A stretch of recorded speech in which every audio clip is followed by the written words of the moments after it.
마가복음 1장 16절부터 20절 한번 읽어봅니다. 자, 여기에서 곧이라는 즉시 이러한 부사가 나오는데 주님이 부를 때 곧 반응해서 행동한다라는 말이에요. 주님이 명령을 발하시면 즉시 질병이 떠나가고 즉시 악한 영들이 떠나가고 복음의 능력이라는 거예요. 저는 목사로서도 하나 회개하는 게 뭐냐면 그런 나사렛 예수 그리스도의 영광도 드러내지 못하고 있다는 거예요. 나사렛 예수 그리스도의 영광도 드러내지도 못하는데 어떻게 창세전에 감춰진 그리스도의 영광을 드러내겠습니까? 참 부끄러운 일이죠. 처음 갈릴리나 유다 예루살렘 끝에서 처음과 끝에서 예수님의 사역은 하나님 나라 복음 증거예요. 갈릴리발 나사렛 예수 그리스도의 복음은 마가복음 1장 14절을 보니까 요한이 잡힌 후에 서막에 오릅니다. 자, 그리고 예언자 세례 요한의 죽음의 맥락에서 마가복음 6장 14절은 예수님의 이름이 드러났다라고 증거합니다. 갈릴리에서 시작된 나사렛 예수 그리스도의 복음은 세례 요한의 체포와 세례 요한의 죽음 가운데서 시작됐다라는 거예요. 무슨 말이에요? 내가 복음을 믿고 예수님을 영접했다. 장밋빛 인생을 말하는 게 아니라는 거예요. 우리는 복음을 너무 낭만적으로 비현실적으로 들어서 복음이 진실로 우리에게 말하는 현실을 눈 감고 듣고 귀 닫고 들어가지고 이 나사렛 예수 그리스도 발 하나님 나라 복음의 진짜 얼굴을 보지 못했어요. 이 마가복음은 전도자 마가 자신의 실패와 성장과 성숙을 담고 있다고 그랬죠. 제자들의 실패와 전도자 마가의 실패를 반면교사로 삼아서 예수 그리스도의 하나님 나라 복음을 그 원음대로 증거하는 게 마가복음인데 마가복음 1장 14절, 마가복음 6장 14절 복음과 제자도 신앙이 만들어내는 아래 세상에서의 운명이 장밋빛이 아니다. 우리는 생각을 해야 돼요. 그리고 선택하고 결정을 해야 돼요. 아담은 죄를 짓지 아니하였을 때에 그가 자유의지를 쫓아서 죄를 지었어요. 이 마지막 때 그리스도를 따르는 것도 자신의 자유의지에서 나는 선택과 결정이에요. 그리스도의 신부로 살겠다. 나사렛 예수 그리스도의 운명을 껴안겠다. 이건 아담처럼 자유의지의 결정이라는 거예요. 나사렛 예수 그리스도의 동서는 참 예언자들이 당한 피 흘림의 역사와 이어져 있으면서 그 길의 매듭이라는 사실을 알려줍니다. 그래서 마지막 때 짐승의 세력들과의 전쟁에서 육신의 생명을 끝까지 붙들려는 자들은 내가 믿는 복음의 운명을 그리고 그리스도와의 믿음의 여정을 끝까지 감내하기가 어렵습니다. 왜 그래요? 육신의 생명과 안전 때문에 예수 그리스도를 부인하고 배신할 수 있어요. 우리는 주님 오실 때에 데살로니가전서 5장 23절 24절에 나타난 대로 우리의 영과 혼과 몸이 살아서 그리스도의 영광에 참여해야 돼요. 제자도 신앙은 가장 강력한 하나님의 능력이며 참된 회개와 참된 회심의 발음이터입니다. 이 땅에 오신 예수님의 인격과 삶 그리고 사역은 하나의 메시지, 하나님 나라와 연결이 되고 그리스도의 몸도 동일합니다. 신랑과 신부는 한 생명이고 한 몸이고 하나의 운명으로 나타납니다. 그게 그리스도의 신부예요. 예수 그리스도가 증거하는 하나님 나라 복음은 마가복음 1장 15절에서 회개와 믿음이라는 두 카테고리를 물고 전방향으로 시유됩니다. 회개와 믿음. 사도행전을 보세요. 사도들과 예언자들이 증거한 하나님 나라 복음도 회개와 믿음을 물고 있어요. 자, 회개와 믿음을 언급하고 있다는 것은 하나님 나라 성격이 영적이고 도덕적이다라는 사실을 나타냅니다. 복음은 필연적으로 드러나지 않은 죄예요. 내 속에 살아있는 죄예요. 그 중심 죄악을 겨냥하면서 마가복음 1장 17절에서 나를 따르라는 명령어를 발합니다. 땅의 현실에서 내가 하나님 나라를 구현하겠다 이러한 자들은 예수님의 부르심과 바라시는 명령어의 순종과 믿음의 발걸음으로 응수합니다. 내가 뜻을 정하고 결단하고 선택하는 거예요.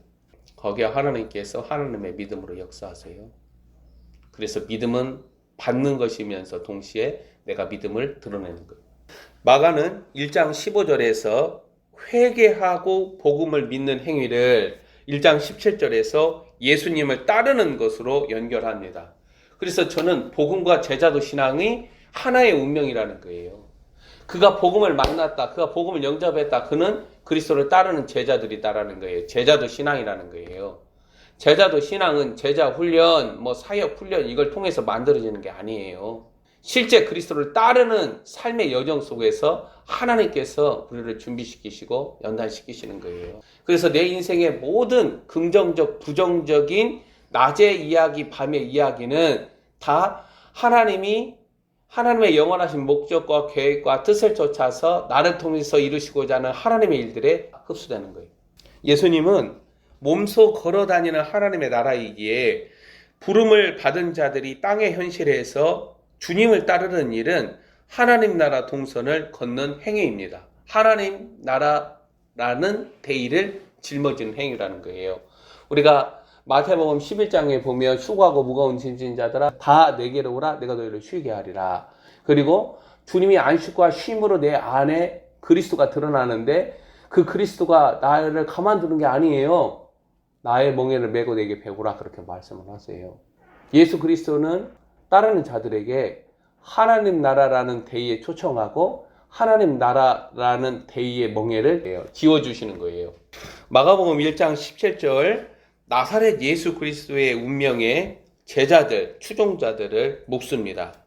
그리스도의 몸은 그리스도의 머리가 바란 대의에 묶인다라는 거예요. 이러한 사실은 마지막 때 부상하는 짐승의 제국에서 그리스도를 따른다는 지상교회들과 성도들이 스스로 확증할 믿음의 내용입니다.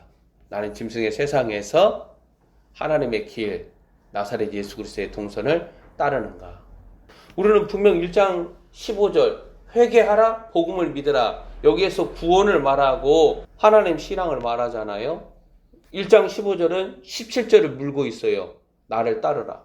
여기 내가 너희로 사람을 낚는 어부가 되게 하리라 이건 구원만 생각해서는 안 돼요. 심판도 생각해야 돼요. 그리스도를 따르는 하나님의 그릇으로 통하여서 하나님은 구원과 심판을 매게 하시는 거예요. 그래서 제자들에게 전도 여행을 보내시면서 너희들이 증거하는 복음을 받아들이지 않을 때에 너희 신발에서 먼지를 떨어버려라. 사람을 낚는 어부가 되게 하리라 이것은 구원만 말하는 거 아니에요. 심판도 말하는 거예요. 구원받은 자들은 이 세상에서 자아 실현과 세상 즐거움에 매몰될 수 없습니다. 하나님 나라라는 대의는 지금 나사렛 예수 그리스도를 통하여 세상에 들어오는 실체예요. 16절, 17절 시몬과 안드레가 나오고 19절, 20절에 세베대의 아들 야고보와 요한은 각각 마가복음 1장 18절, 20절에서 하나님의 약속 언어와 명령어에 반응하면서 하나님 나라라는 대의와 하나님 나라 동역으로 나아갑니다. 이들은 자신의 생명과 자신의 이름을 이어나가는 삶을 스스로 자기 부인하면서 이게 무슨 말이에요?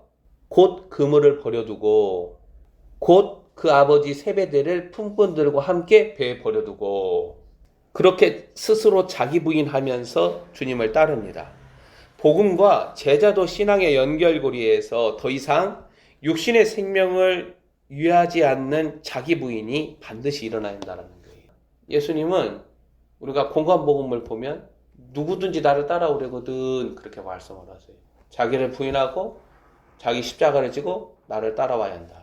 자기 육신의 생명과 안전을 이어나가는 자기 주장 의지를 과감하게 내려놓고 이걸 누구에게 맡기는 거예요? 하나님 아버지께 맡기는 거예요. 마가복음 1장에서 제자들은 그 4명의 제자들이 나타나잖아요. 특히 베드로와 야고보와 요한은 예수님과의 친밀한 관계로 인하여서 더더욱더 그리스도라는 하나님의 사랑과 은총에 더 다가가죠. 이 3명의 제자들은 예수님의 특별한 사건과 현장에 함께 나란히 나타나게 되는데 그건 다른 이유가 아니에요. 베드로하고 야고보하고 요한이 다른 제자들보다도 더 예수님을 사랑한 거예요. 마가복음 1장에서 이 제자들은 자기를 부인하며 자기 십자가를 지고 그리스도를 따르는 삶을 스승이자 주이신 그리스도를 배신하면서 고통스럽게 배웁니다. 마지막 때에 제자도 신앙을 준비하지 않는 목사들 성도들은 제자들이 이기지 못한 밤의 시간, 가장 깊은 밤의 시간대를 우리가 만나잖아요. 그 시간대를 견뎌내지 못합니다. 그래서 마가복음은 제자들이나 마가를 반면교사로 읽는 하나님의 메시지라는 거예요. 이게 마가복음은 제자도 신앙을 준비하지 못한 자들의 실패가 그대로 드러난다는 거예요. 나사렛 예수 그리스도는 마가복음 1장 24절 봐보세요. 나사렛 예수여, 우리가 당신과 무슨 상관이 있나이까? 우리를 멸하러 왔나이까? 나는 당신이 누구인 줄 아노니 하나님의 거룩한 자니이다. 아멘. 저 여기 이 귀신들 타락한 영들이잖아요. 이 영들이 누구를 알았어요? 자신을 창조한 그리스도를 알고 있는 거예요. 고린도서 1장 16절 봐봐요. 만물이 그에게서 창조되되, 그는 누구예요? 그리스도예요. 그에게서 창조되되 하늘과 땅에서 보이는 것들과 보이지 않는 것들, 혹은 왕권들이나 주권들이나 통치자들이나 권세들이나, 이거 다 뭐예요? 영의 세계예요. 영의 세계. 만물이 다 그로 말미암고 그를 위하여 창조되었다. 그러니까 마가복음 1장 24절에서 하나님의 거룩하신 자 그리스도, 당신은 창조주이십니다라는 걸 말하는 거예요. 세상에서 그리스도를 따르는, 즉 그리스도의 운명을 깨닫는 제자도 신앙, 그의 나라라는 대의를 짊어지는 삶은 가장 영광스럽습니다. 이 영광스러운 삶의 길을 걷는 것은 자신의 자유의지를 쫓는 선택과 결정이라는 거예요. 성령님은 갈릴리 토양에서 배양되어서 유다 예루살렘으로 퍼져나가는 하나님 나라 운동에 자신을 내어주도록 부르십니다. 여기에 반응하여 그리스도를 따르는 일이 이 마지막 때는 반드시 자신에게서 일어나야 한다는 거예요. 요한복음 10장에서 예수님은 양들은 목자의 음성을 듣는다. 목자의 음성만 듣는 게 아니에요. 사단의 음성도 있어요. 하나님의 음성과 같은 마귀의 음성이요. 목자가 양들을 각각 그 이름을 불러내어서 이끈다. 오늘 우리는 듣는 훈련을 해야 돼요. 하나님의 음성인가 마귀의 음성인가? 마귀의 음성이 마귀의 음성처럼 들리는 게 아니에요. 하나님의 음성처럼 들려요. 그래서 듣는 일에 훈련된 영적인 귀를 가지고 있어야 돼요. 마가복음 1장에서 메시아 그리스도는 갈릴리 토양의 암울한 어둠의 역사, 죽음의 역사를 걷어냅니다. 그래서 제자들을 부르시고 21절 이하에서는 더러운 귀신 들린 사람을 고치시죠. 그리고 29절 이하에서는 많은 사람들을 고치시죠. 그리고 40절 이하에서는 나병 환자를 깨끗하게 하시잖아요. 그러니까 나사렛 예수 그리스도는 죽음의 지배 아래에 있는 어둠의 역사를 걷어낸다는 거예요. 그런데 그리스도를 섬기는 지상교회들과 성도들이 한국 사회의 죽음의 역사, 어둠의 영들을 걷어내는가는 의심스럽다는 거예요. 2014년도에 주님이 저에게 너는 미국의 실상과 한국교회의 모습을 봐라, 그렇게 말씀을 하셨어요. 하나님 나라는 하나님의 거룩하신 자 그리스도와 연결되어 있습니다. 하나님 나라는 사탄과 죄악과 불의가 다스리는 토양에 새로운 출애굽을 일으키면서 능력과 권능으로 임하는 실체입니다. 갈릴리발 나사렛 예수 그리스도는 갈릴리 토양 아래 잠식당한 현실에 대한 하나님의 응답입니다. 오늘날 하나님의 기소장에 소환된 한국 사회를 향한 하나님의 응답은 더 이상 지상교회들과 성도들이 아닙니다. 오직 그리스도라는 복음과 자기 부인으로 시작하는 제자도 신앙이 하나님의 응답이라는 거예요. 그래서 자신 안에 그리스도의 비밀이 드러나야 되고, 그리스도의 비밀이 드러난 자로서 우리는 짐승의 세상에서 그리스도가 걷는 그 길을 함께 걷는 그리스도의 신부들로, 군사들로 준비되어야 돼요. 예수 그리스도에게서 발출되는 하나님 나라 권능을 맛본 자들은 그리스도를 섬깁니다. 자기 부인으로 그리스도를 따르는 제자들은 예수 그리스도라는 하나님 나라를 경험합니다. 복음이 일으키는 역사, 온갖 질병을 치유하고 악한 영들을 축출하는 권세와 능력을 목격합니다.